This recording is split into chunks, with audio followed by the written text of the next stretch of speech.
YouTube, and welcome to Musicology for the People. I'm your host Allison Kaufman, and today we are joined by Ashley Greathouse, who is kind of a mix of a musicologist and a music theorist. Greetings from your friendly neighborhood music theorologist. I'm just wrapping up my master's degree in music theory and will be starting my PhD coursework in musicology in the fall. I'll be specializing in 18th century studies. So some of you may recall I did a video a little while ago about some of the most epic deaths in music history. If you haven't seen it, then you can click this link, which will be appearing on my face.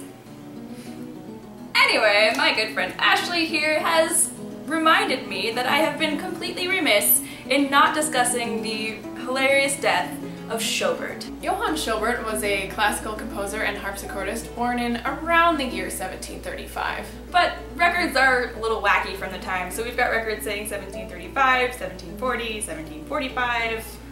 Well, New Grove says around 1735, and Wikipedia's like, I don't know! He was born in Silesia. Silesia is a region in Central Europe that's in modern-day countries of Poland, Germany, and the Czech Republic. Some of his contemporaries include Joseph Haydn, Johann Christian Bach, and Karl Ditters von Dittersdorf. Just say that 5 times fast. Coolest name. He died in Paris in 1767 in his early 30s. It's interesting to note that Schobert also had an influence on the music of another, slightly more famous composer who died in his 30s of the classical era, Wolfgang Amadeus Mozart. So, while Schobert was a very talented composer who might have almost been as talented as Mozart, he apparently wasn't the brightest guy. One day, Johann was walking around in the forest of the Pré Saint-Gervais with his family and a couple friends, and they came upon some mushrooms. One of his friends who was with him, who also happened to be a doctor, told him that these mushrooms were completely fine, that he would definitely be able to eat them with no problem. So Johann brought all of his family and friends to a restaurant where he asked the chef to prepare them for him. The chef, obviously more familiar with mushrooms than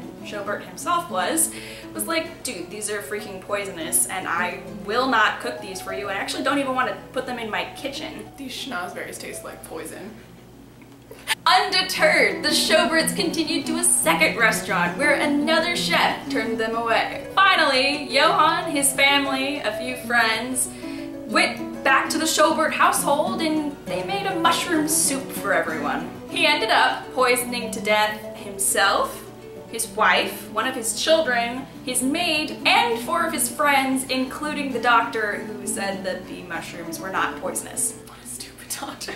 Thus concluded the life of the very talented yet short-lived composer. The moral of this story, kids, if you come across a mushroom in a forest and you want to pick it, don't. And if you do and you take it to a chef and he tells you it's poisonous, it probably is. So thanks for joining us this week. As you can tell, this has been fun. Until next week, guys. Bye. Musicology.